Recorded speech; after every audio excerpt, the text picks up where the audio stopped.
दोस्तों, मेरे चैनल को जरूर सब्सक्राइब करें। आपका बहुत बहुत धन्यवाद।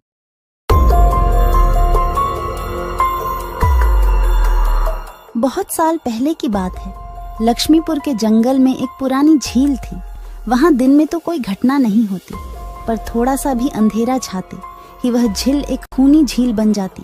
उस दौरान जो भी जानवर उस झील पर पानी पीने आ जाता, वह जिंदा वापस नहीं आता। कहाँ जाता, आज तक किसी को उसका पता नहीं चला था। यही वजह थी कि जंगल के सारे जानवरों ने, यहाँ तक कि जंगल की राजा शेर ने भी उस झील को खूनी झील घोषित कर दिया था। अब पूरे जंगल में कोई भी शाम को उस झील की तरफ जाने की हिम्मत नहीं करता था।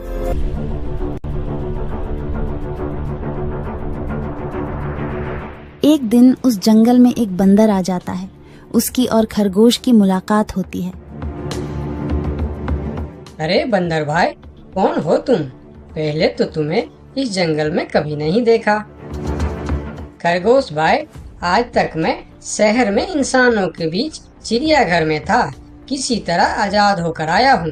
क्या इस जंगल में मेरे रहने के लिए कोई जगह है? हाँ बंदर भाई, ये हम जैसे जानवरों का घर है, इंसानों का चिड़ियाघर नहीं। आओ, मैं तुम्हें पूरी जंगल की सैर करवाता हूँ, सारी जगह के बारे में बताता हूँ। जो जगह पसंद आए वहीं टिक जाना। और खरगोश बंदर को पूरा जंगल घुमाता है। हाथी, जिराफ जैसे कई जानवरों के रहने की जगह ही नहीं, वहाँ के राजा शेर की भी गुफा दिखाता है, पर उस खूनी झील के बारे में ना बताता है और ना उसे वह दिखाने ले जाता है। बंदर वहीं बरगद के एक बड़े से पेड़ को अपने रहने के लिए पसंद कर लेता है। वहां रहते हुए अभी उसे 2 दिन ही गुजरते हैं कि तीसरे दिन शाम को घूमता हुआ वह उसी खूनी झील के पास पहुंच जाता है। अरे वाह, कितने सुंदर झील है। जी तो करता है ठंडे ठंडे पानी में कूद कर नहा लूं, लेकिन सर्दी होने का डर है। चलो, आज सिर्फ ठंडा ठंडा पानी से अपना प्यास ही बुझा लेते हैं।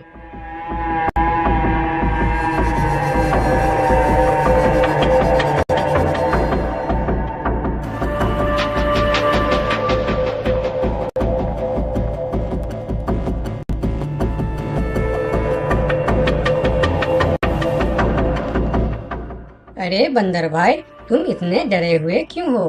कहाँ से आ रहे हो? झील में पानी पीने गया था और जिंदा वापस आ गए। क्या मतलब? तुम्हें पता नहीं? वह इस जंगल की खूनी झील है।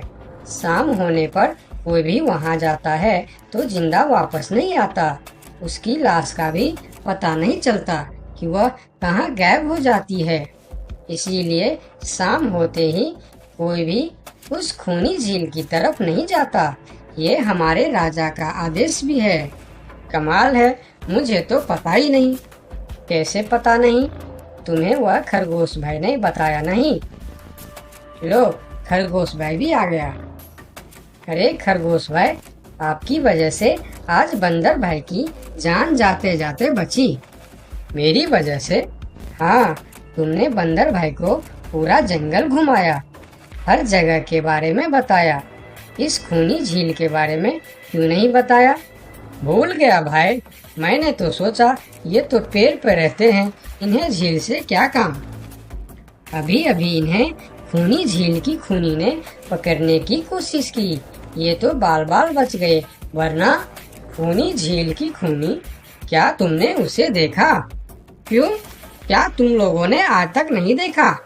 नहीं, हम में से कोई कभी भी शाम को उस तरफ जाते ही नहीं और दिन में कोई घटना नहीं होती। और यह बात वह जाकर शेर के दरबार में सभी को बताता है। उसकी बात सुनकर किसी को भी यकीन नहीं आता है। क्या बात कर रहे हो बंदर? मैं सच कह रहा हूँ महाराज, लेकिन हम लोगों तो कभी आज तक देखा ही नहीं, क्योंकि आप लोग उसे खूनी झील समझकर दिन में ही वहाँ जाते हो और शाम होते ही आप लोग डर के मारे वहाँ जाना बंद कर देते हो। पूरे दिन वह मगरमच्छ झील में छुपा रहता है, शाम होते ही चुपचाप निकलता है और झील के पास पानी पीने आए जानवरों को खा जाता है। और आप लोग समझते हैं कि यह झील ही खूनी है, जबकि खूनी यह झील नहीं, इसमें छिपा हुआ मगरमच्छ है। हमें तो यकीन नहीं हो रहा है।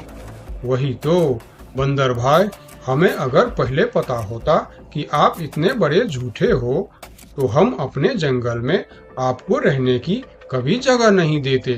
अरे यार, आप लोग मेरे बात पर यकीन क्यों नहीं करते? मैं आप लोगों का भलाई के लिए ही बोल रहा हूँ। अगर तुम्हारी बात सच्ची है तो क्या तुम उस मगरमच्छ को हमें दिखा सकते हो? क्यों नहीं महाराज, आज शाम होते ही आप लोग वहाँ जाकर पेड़ और पत्थरों के बीच छुप जाना। और फिर शाम को वह सभी उस खूनी झील के पास जाकर छिप जाते हैं। झील के किनारे जाकर बंदर 2-3 बड़े बड़े पत्थर उस झील के पानी में फेंकता है। पत्थर के गिरने की छपाक छपाक की आवाज सुनकर मगरमच्छ पानी के अंदर चलता हुआ शिकार करने वहां आता है। मगर वहां पेड़ के पीछे छिपे दिखाई देते हाथी को देखकर वह सावधान हो जाता है और सोचता है, अच्छा, तो यह लोग मुझे छुप कर देखने आए हैं। अब मैं क्या करूं? हाँ, ये लोग तो बेवकूफ है। इन्हें फिर से बेवकूफ बनाते हैं। मैं फिर से पत्थर बन जाता हूँ। देखा, हमने कहा था ना, झील में एक बड़ा सा पत्थर है। हाँ, देखो, यही पत्थर तो हमें हमेशा रात में दिखाई देता है। हाँ, वही तो। ये पत्थर सिर्फ रात को क्यों दिखता है, दिन में क्यों नहीं दिखता, कभी सोचा है? हाँ, रात को चंद्रमा की वजह से पानी में ज्वार आता है तो वह पत्थर ऊपर हो जाता है। दिन में ज्वार नहीं आता तो पत्थर पानी में डूबा रहता है। उनकी बेवकूफी भरी बातें सुनकर बंदर परेशान हो जाता है। अरे यार, तुम लोग भी ना समझते ही नहीं। ठीक है, चलो एक काम करते हैं। तुम लोगों को लगता है ना कि वह बड़ा पत्थर, कि वह बड़ा ही मजबूत पत्थर है। अगर यह खुद ही बता दे कि यह एक मजबूत पत्थर है तो मैं भी मान जाऊंगा और अभी गुलाटी मारते हुए झील में छलांग लगा दूंगा और तैरता हुआ इस तरफ से उस तरफ चला जाऊंगा। यह सुनकर मगरमच्छ के मुंह में पानी आ जाता है। लगता है आज बंदर का नरम नरम मांस खाने का मौका मिलेगा। वैसे भी ये सारे जानवर बेवकूफ है। आज तक मुझे पत्थर ही समझते आए हैं। मैं पत्थर हूँ, मैं मजबूत पत्थर हूँ। सुना आप लोगों ने? ये कैसे आप लोगों को बेवकूफ समझता है? अरे पत्थर भी कभी बोलते हैं क्या?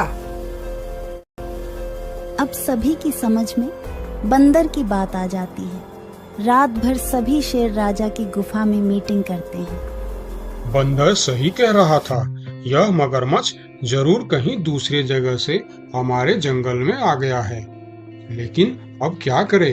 अगर धरती पर होता तो मैं उसे धूल चटा देता था, लेकिन पानी में हमारा शक्ति कम हो जाती है।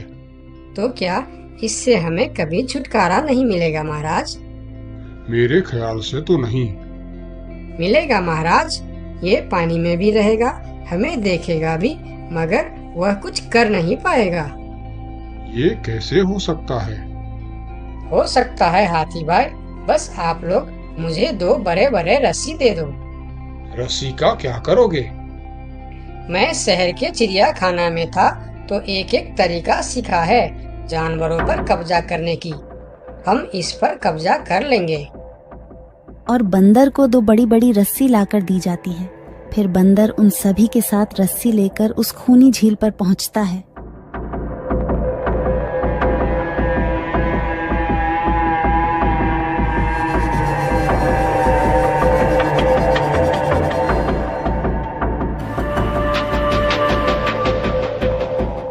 कल तक तो यह बंदर मुझे देखकर भागता था और आज पानी पीने आया है। लगता है ये भी दूसरे जानवरों की तरह मुझे पत्थर समझने लगा है। अभी इसे अपना निवाला बनाता हूँ।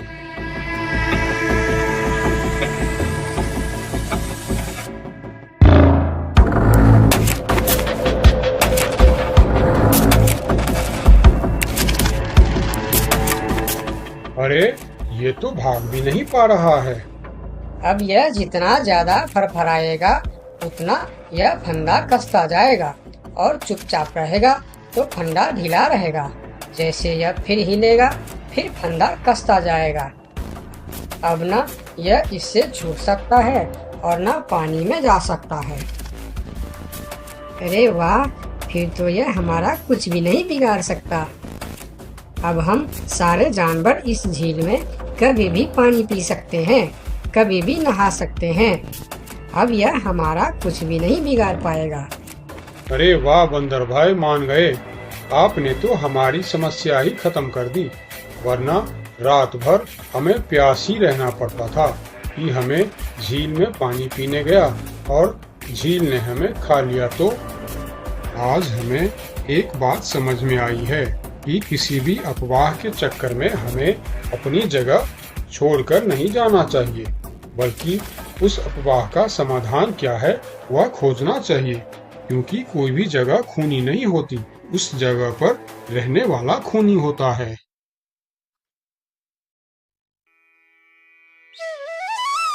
बहुत साल पहले की बात है। लक्ष्मी नगर में एक बहुत बड़ा जंगल हुआ करता था।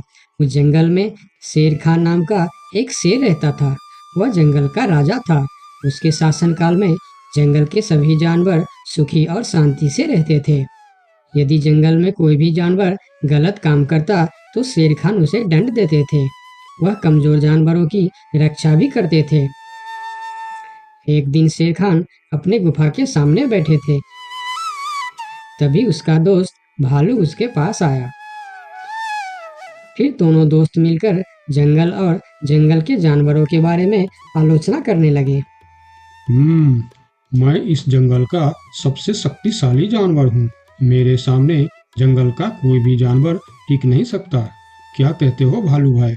ये तो तुमने बिल्कुल ठीक कहा, लेकिन हाथी के सामने तुम बिल्कुल चूहे जैसे दिखते हो। क्या ठीक कहा ना मैंने शेर खान? भालू की बात सुनकर शेर खान बहुत क्रोधित हो गए। भालू, तुम्हारी हिम्मत कैसे हुई मेरे बारे में इस तरह की बातें करने की? तुम्हें पता है तुम किसके सामने बात कर रहे हो? मैं इस जंगल का राजा हूँ। तुम मेरे दोस्त हो, इसीलिए तुम्हारे साथ मैं थोड़ा मजाक कर रहा था। तुम मेरे बात का बुरा मत मानना शेर खान। शेर खान नहीं, महाराज कहो महाराज। मैं इस जंगल का राजा हूँ, इसीलिए बाकी जानवरों की तरह तुम भी मुझे आज से महाराज कह के ही बुलाओगे। लेकिन शेर खान, हम दोनों दोस्त हैं, फिर भी तुम ऐसे क्यों बातें कर रहे हो? दोस्त है नहीं, दोस्त थे। आज से हमारी दोस्ती खत्म। आज के बाद मैं तुमसे कभी बात नहीं करूँगा। दोस्त कहकर मेरे सामने कभी मत आना। चले जाओ यहाँ से। अपने दोस्त का इस व्यवहार से भालू बहुत दुखी हुआ और वह वहाँ से चला गया। उसी जंगल में गोलू नाम का एक बंदर भी रहता था। वह दूसरों की चीज चुरा कर भाग जाता था। एक दिन गोलू की चोरी करते समय शेर खान के एक सिपाही के द्वारा पकड़ा जाता है और उसे शेर खान के सामने विचार के लिए लाया जाता है। गोलू को देखकर शेर खान कहते हैं, गोलू, तुम्हारी चोरी की किस्से जंगल के दूर दूर तक मशहूर है। तुम जानवरों के घर में ही नहीं बल्कि मेरे दरबार में भी बहुत चीज चोरी की है। इसीलिए मैं तुम्हें पहाड़ से गिराकर मारने की सजा घोषित करता हूँ। आज से ठीक 2 महीना बाद तुम्हें पहाड़ से गिराकर मार दिया जाएगा। अपनी मौत की सजा सुनकर गोलू बहुत रोने लगा और बोला, महाराज, मैं अब कभी चोरी नहीं करूँगा। मुझे माफ कर दीजिए महाराज। मेरे घर में छोटे छोटे बच्चे हैं, मुझे छोड़ दीजिए महाराज। लेकिन शेर खान ने उसकी फरियाद नहीं सुना। तब एक सैनिक उसे ले जाकर जेल में बंद कर देता है। उधर गोलू का दोस्त भोलू को जब इस बात का पता चलता है तब वह गोलू से मिलने के लिए कैद खाने में पहुंच जाता है और उससे कहता है, देखा गोलू, तुम पकड़े गए ना।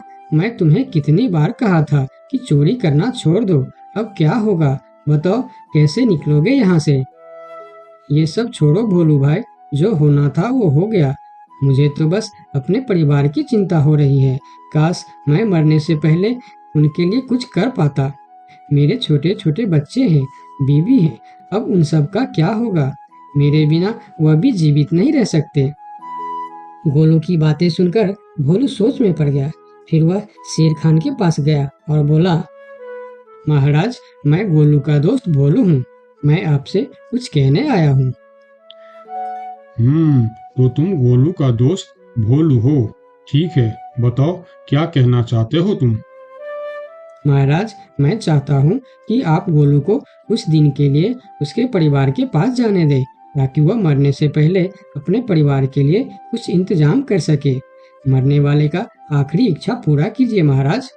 आप एक बार उसके परिवार के बारे में भी सोचिए। गोलू ने जो किया उसमें उसके परिवार की क्या गलती है? अगर आप उसे कुछ दिन के लिए अपने परिवार के पास रहने दोगे तो शायद उसका परिवार बच जाएगा। मैं इस बारे में तुम्हारी कोई मदद नहीं कर सकता। अगर अपने परिवार से मिलने के बहाने गोलू भाग गया तो मैं किसको सजा दूंगा? शेर खान की बात सुनकर भोलू थोड़ा सोच में पड़ गया। फिर बोला, तो ठीक है महाराज, आप गोलू को छोड़ दीजिए। जब तक गोलू वापस नहीं आ जाता मैं उसकी जगह कैद खाने में रहूंगा। और अगर वह कभी वापस नहीं आया तो क्या तुम उसके हिस्से की मौत की सजा भी लोगे? थोड़ा सोचकर बताओ। हाँ महाराज, मैं इसके लिए भी तैयार हूँ। भोलू की बात मानकर शेर खान ने गोलू को कैद से निकालकर भोलू को कैद खाने में डलवा दिया।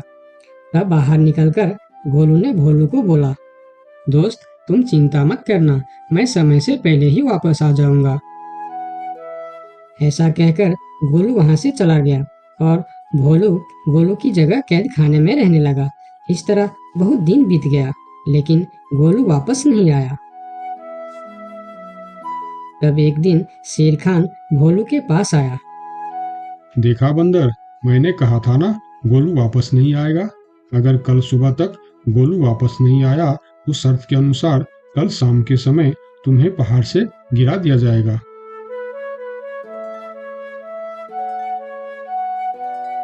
अगले दिन भी जब गोलू वापस नहीं आया तब शेर खान और उनके सैनिक भोलू को लेकर पहाड़ के किनारे पर गए। फिर भोलू को खाई के किनारे खड़ा करके शेर खान ने कहा, देखा ना मूर्ख बंदर, तुम्हारे दोस्त तुमको धोखा देकर चला गया। अब तुम मरने के लिए तैयार हो जाओ। लेकिन इस बार भी गोलू नहीं डरा और बोला, कोई बात नहीं महाराज, मैं अपने दोस्त के लिए मरने के लिए भी तैयार हूँ। मैं यह जानकर बहुत खुश हूँ कि मेरा दोस्त अपने परिवार के साथ खुश है। मेरे आगे पीछे और कोई नहीं है। मैं तैयार हूँ महाराज। शेर खान और भोलू के बीच बातचीत चल ही रही थी कि तभी थोड़ी दूर पर गोलू उनके और आता हुआ दिखाई दिया। फिर पास आकर उसने बोला, तुम्हें ऐसा करने की कोई जरूरत नहीं है दोस्त। तुमने मेरे लिए जो किया उसके लिए तुम्हारा बहुत बहुत शुक्रिया। अब मैं अपनी सजा पूरी करने के लिए तैयार हूँ। महाराज, छोड़ दीजिए मेरे दोस्त को। गोलू, तुम्हें वापस आने की क्या जरूरत थी? मैं यह सजा ले लेता था। तुम्हारे घर में छोटे छोटे बच्चे हैं, बीवी है, उनका क्या होगा? मेरे परिवार में मेरे अलावा और कोई नहीं है। इसीलिए यदि मैं मर भी जाऊं तो मेरे लिए किसी को कोई दुख नहीं होगी। तुम यहाँ से चले जाओ। नहीं दोस्त, गलती मैंने की है, इसीलिए सजा भी मुझे ही मिलनी चाहिए। उन दोनों की दोस्ती को देखकर शेर खान सोचने लगे, ये दोनों अपने दोस्ती के खातिर एक दूसरे के लिए जान देने के लिए तैयार है, और मैं एक छोटी सी बात के लिए अपने सबसे अच्छे मित्र भालू से दोस्ती तोड़ दी। यह मैंने बहुत बड़ा गलती कर दी। मुझे इसका प्रायश्चित करना ही होगा। किसी को मरने की कोई जरूरत नहीं है। तुम दोनों की दोस्ती देखकर मैं गोलू की सजा माफ करता हूँ। और याद रखना गोलू, अगर तुमने फिर से चोरी की तो अगली बार मैं तुम्हारी सजा माफ नहीं कर पाऊंगा। नहीं नहीं महाराज, आज के बाद मैं फिर कभी ऐसा गलती नहीं करूंगा। आज से मैं ईमानदारी से मेहनत करके अपना परिवार चलाऊंगा। आपका बहुत बहुत धन्यवाद महाराज। ठीक है, अब तुम लोग यहाँ से जा सकते हो। उनके जाने के बाद शेर खान सीधा अपने दोस्त भालू के पास गया। भालू मेरा दोस्त, मैं यहाँ तुमसे माफी मांगने के लिए आया हूँ। मैंने जो उस दिन तुम्हारे साथ व्यवहार किया वह बहुत गलत था। मैं बहुत शर्मिंदा हूँ। मुझे माफ कर दो मेरे दोस्त। लेकिन महाराज, आपने तो कहा था। महाराज नहीं, शेर खान बोलो, शेर खान। आज से तुम मुझे महाराज नहीं शेर खान ही बुलाओगे, क्योंकि दोस्त एक दूसरे के नाम लेकर ही बुलाते हैं। आज से तुम मेरे सबसे अच्छे दोस्त हो। गोलू और भोलू की दोस्ती देखकर शेर खान को अपनी गलती का एहसास हुआ और उसने भालू से माफी मांगी और दोनों फिर से दोस्त बन गए। तो दोस्तों, इस कहानी से हमें यह सीख मिलता है कि कभी-कभी दूसरे के अच्छाइयों को देखकर भी हम अच्छा बन जाते हैं। इसीलिए हमें हमेशा अच्छे लोगों के साथ ही दोस्ती रखनी चाहिए और अच्छे-अच्छे काम भी करनी चाहिए। आपका बहुत-बहुत धन्यवाद।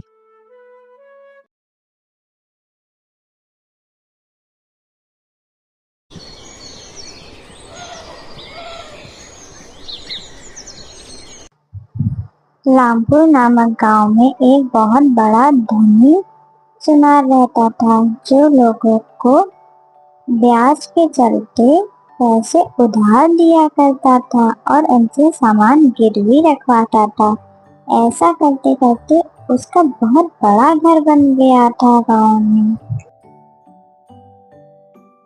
हीरालाल उसी गांव में रहता था। वह मजदूरी करता था। खाना खा के वह दोबारा मजदूरी पे चला गया। हीरालाल का खेत बंजर था। वह बहुत परेशान था। एक दिन उसके दोस्त ने उसको सलाह दी। अरे हीरालाल, कैसे हो? घर में सब बढ़िया है? बहुत ही परेशान लग रहे हो। कोई दिक्कत हो तो बताओ मुझे, तुम्हारा दोस्त हूँ मैं आखिर। अरे भाई, क्या बताऊं, बहुत परेशान हूँ। घर पे एक बूंद राशन नहीं है और ये बंजर जमीन भी मेरे सर चढ़ी है। कुछ समझ नहीं आ रहा। अरे तो तुम इतना दुखी क्यों हो? तुम्हारे पास कोई कीमती सामान हो तो वह सेठ धनीराम के पास जाकर गिरवी रख दो और उससे पैसे ले लो खेती करने के लिए। इतना कह के उसका दोस्त वहां से चला गया और हीरालाल सोचने लगा अब क्या करे। फिर हीरा ने जल्दी जल्दी अपने खेत का काम खत्म करके सेठ धनीराम के घर गया। नमस्कार सेठ जी, वो मुझे थोड़ा सा उधार पैसे चाहिए थे। मुझे अपने खेत के लिए चाहिए थे। जैसे ही मेरी फसल आ जाएगी मैं उसको बेचकर आपके पैसे वापस कर दूंगा। क्या मुझे पैसे मिल सकते हैं? मैं सोने का मंगलसूत्र गिरवी भी रख दूंगा। अरे कैसी बात कर रहे हो भाई? मैं बैठा किस लिए हूँ यहाँ पे? तुम गरीबों की मदद के लिए। लाओ, दो अपना मंगलसूत्र, मैं तुम्हें उसके बदले पैसे देता हूँ। और हाँ, एक बात का याद रहे, मैं सिर्फ तुम्हें 3000 रुपए ही दे पाऊंगा। सुनार मंगलसूत्र देखकर बोला, अरे ये तो 1000 रुपए का है। मैंने तो फिर भी तुम्हें 3000 रुपए दिए हैं इसके बदले। चलो ले जाओ, तुम भी क्या याद करोगे। और हाँ, जल्दी ही वापस करना। हीरालाल सुनार की बात मान गया और उसे धन्यवाद कहकर वापस अपने घर की ओर फसल काटने चला गया।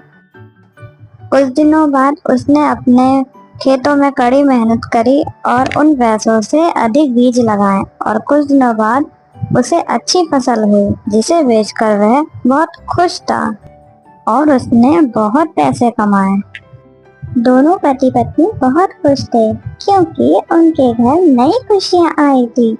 तभी हीरालाल अपनी पत्नी से कहता है कि वह जा रहा है वो मंगलसूत्र उस सुनार से लेने और उसे पैसे वापस करने।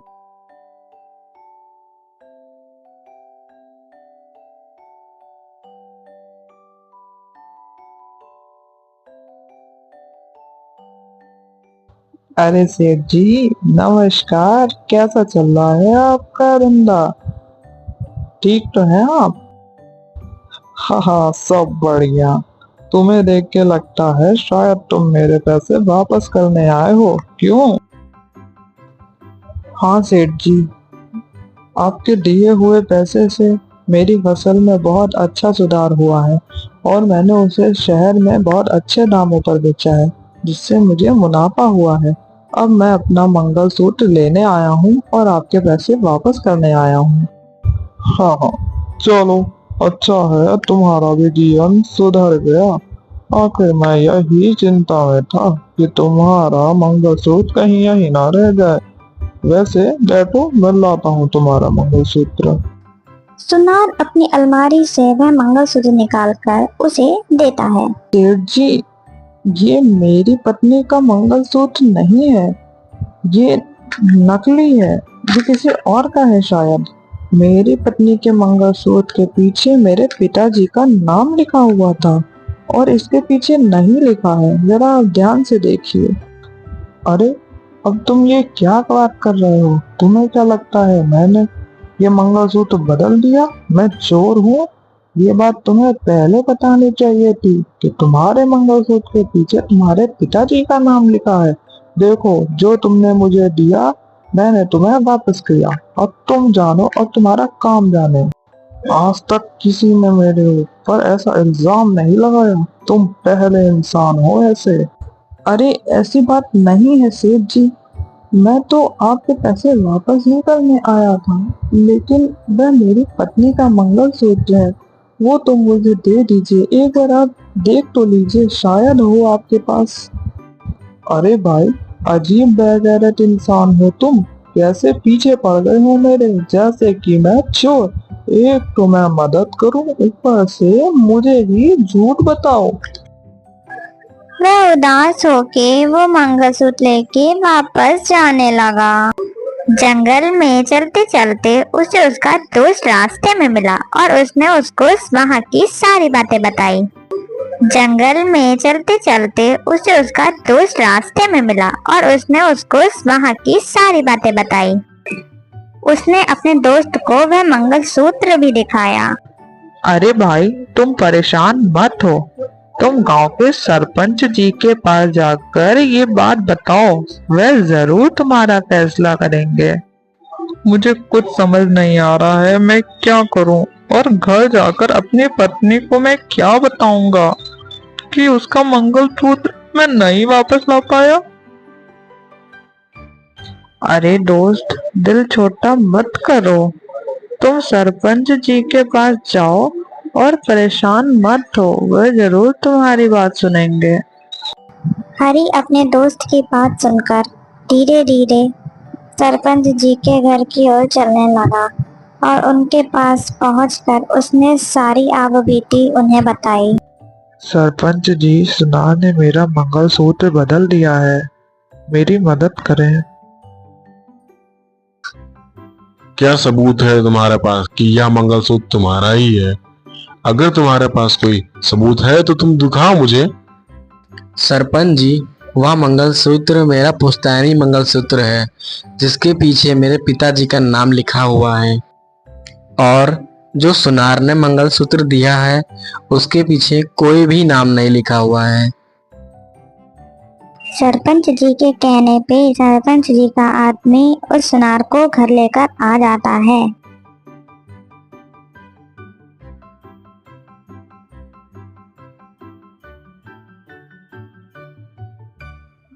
बोलो सेठ, क्या तुमने हरी का मंगलसूत्र बदल दिया है?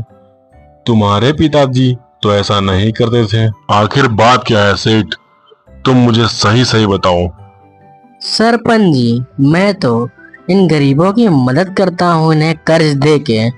कभी आज तक ऐसा हुआ है कि मुझे घर आना पड़े?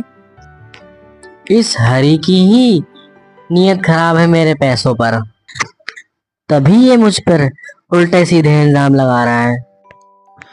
अगर तुम्हें इतनी ही दिक्कत है तो तुम इन गरीबों को पैसे उधार में देते ही क्यों हो? हरी, अब तुम बोलो, सच्चाई आखिर क्या है? सरपंच जी, मैं एक गरीब आदमी हूँ, मैं क्यों झूठ बोलूँगा। बस आप सेठ जी से बोल दीजिए असली मंगलसूत्र मुझे वापस कर दें। वह मेरा पुश्तैनी मंगलसूत्र है, जिसके पीछे मेरे पिताजी का नाम लिखा हुआ। सरपंच जी, ये मुझ पे इल्ज़ाम लगा रहा है। मैंने तो सोचा ये गरीब है, क्यों ना इसकी मदद कर दूं। मैंने तो इसके जैसे लाखों की मदद की, पर किसी ने कुछ कहा नहीं, लेकिन ये मुझे ही गलत ठहरा रहा है। सरपंच जी, ऐसे तो ये मुझे पूरे गांव में बदनाम कर देगा।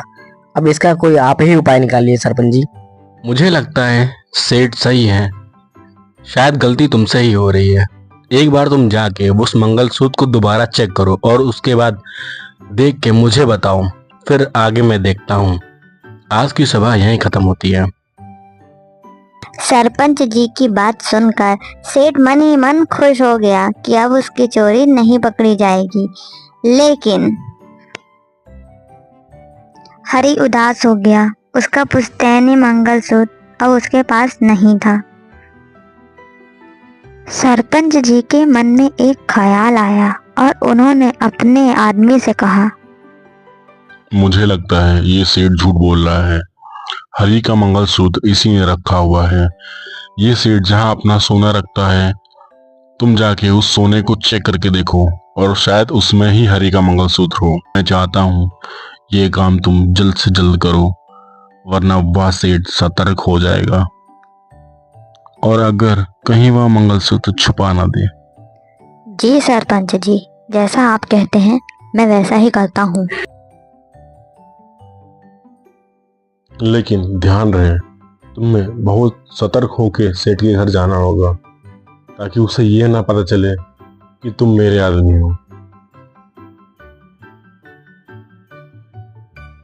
जी सरपंच जी, उसे बिल्कुल भी नहीं पता चल पाएगा कि मैं आपके आदमी हूँ और मैं वेश बदल कर जाऊंगा, क्योंकि मेरे पास एक पुश्तैनी हार है जो कि मैं उसके घर गिरवे रखूंगा और देखूंगा कि वह हार वह बदलता है या नहीं। अगर वह बदल देगा तो वह पकड़ा जाएगा। अगले ही दिन सरपंच का आदमी भेष बदलकर सेठ के घर गया। उस सेठ जी, मुझे कुछ पैसे उधार चाहिए, क्या वो मुझे मिल सकते हैं आपसे? और मेरे पास एक पुश्तैनी हार है जो आपके पास गिरवी रख दूंगा। वैसे मैं तो किसी को उधार देता नहीं, लेकिन तुम मुझे थोड़ा ठीक इंसान लग रहे हो। ठीक है, ले लो फिर। और हाँ, पर एक बात याद रहे, जिस हार की तुम बात कर रहे थे उस हार को तुम्हें मेरे पास गिरवी रखना होगा। हाँ हाँ, क्यों नहीं सेठ जी, जैसे ही मेरे पास पैसे आ जाएंगे मैं आपके पैसे लौटा दूंगा और अपना हार भी ले लूंगा आपसे। सेठ उसे पैसे दे देता है और वह वो पैसे लेकर चला जाता है। कुछ दिन बाद वह सेठ के घर वापस आता है, वह पैसे लौटाने और अपना हीरो का हार ले। सेठ जी, ये लीजिए अपने पैसे और मेरा हार मुझे वापस कर दीजिए। सेठ जब उसका हीरो का हार निकाल रहा होता है तब वह व्यक्ति देखता है कि हरी का मंगलसूत्र असली वाला उसके ही टोकरे में पड़ा है और वह जाकर सबको ये बात बता देता है। फिर सरपंच जी उसको भरे गांव में बीच बाजार में बुलाकर उसको गांव से बेदखल कर देते हैं और हमेशा हमेशा के लिए निकाल देते हैं। सरपंच जी ने हरी को इंसाफ दिलाया, इसीलिए कहते हैं हमेशा सच का साथ देना चाहिए, ना कि झूठ का। आज की कहानी यहीं तक। फ्रेंड्स, अगर आपको मेरी स्टोरीज अच्छी लगती हैं तो हमें सब्सक्राइब करें और नई वीडियो के लिए बेल आइकन जरूर क्लिक करें। Thank you.